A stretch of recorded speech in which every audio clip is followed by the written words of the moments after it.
سلامونه ملګرو، د سایبر کیس په حوالې سره اهم اپډیټس او څه فیصله وشوله. په دغه حوالې سره د عمران خان د سایبر کیس چې کومه فیصله وه، یعنې سایبر کیس چې کوم په عدالت کې به کېدو، نو عمران خان د دغه خلاف یو اپلیکیشن دایر کړی و چې زما فیصله دي، زما چې کوم کیس دی دا دې په اوپن کورټ کې وکړی شي.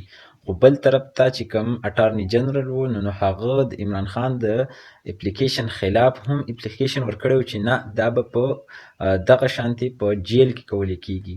د هغې خلاف چې کومه فیصله راغله، اسلام آباد های کورټ د عمران خان هغه درخواست منظور کو او په هغې باندې فیصله واوروله او د جمعرات د ورځې پورې مکمل دغه کیس چې کوم دی د هغې سماعت ملتوي کو 16 نومبر پورې.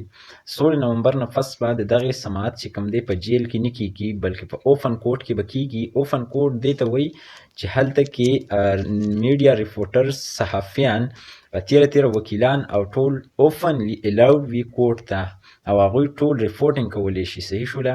نو د عمران خان دغه سایفر کیس چې کوم دی د جیل نه بالکل منتقل کېدو والا دی، او چې کوم اسلام آباد های کورټ اډر ورکړی دی چې د 16 تاریخ پورې بعد د دې کیس متعلق ټول ریکارډ عدالت ته جمع کولی شي. خو دغه ډیره زبردسته فیصله د انصافیانو په حق کې. نو امید دی چې اوس د عمران خان ټوټل چې کوم کیسز دي هغه په اوپن کورټ کې وکړی شي، ځکه چې اوسنۍ فیصله هغه واورولې شوه او هغې مطابق عمران خان ته هغه بنیادي حق ورکړلی شو چې هغه به اوس په اوپن کورټ کې دغه سایفر کیس چې کوم دی هغه به هلته کې لړاویږي. زما محترمو، دغه نیو اپډیټس او انتهایی اهم فیصله د عمران خان په حق کې د عمران خان په درخواست باندې واورولې شوه. تاسو ته دغه اپډیټ درکوو د عمران خان د سایفر کیس فیصله د عمران خان په حق کې او د جیل د کم سماعتو هغه فیلحال ودرولې دي، روک کړی دی، او د 16 نه پس په دغه باندې مزید کاروایی کېږي. په دغه حوالې سره په اوپن کورټ کې به کېږي.